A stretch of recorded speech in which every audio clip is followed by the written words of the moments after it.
Hello అండి, నా మనవానికి Cerelac చేస్తున్నాము. చూపిస్తా చూడండి.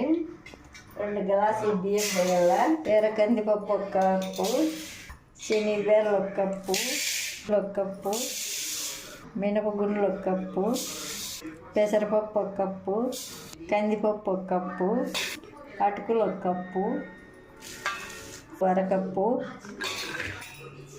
2 ఖర్జూరాలు 4, 2 గంటలు నానలండి. నిన్న కడిగి ఆరబెట్టినాం కదా, ఇది మళ్ళీ దానివల్లకి ఇక మకానే ఎత్తున్నాను. వేసి పొడి కొట్టుకునేది మిక్సీకి వేస్తామండి.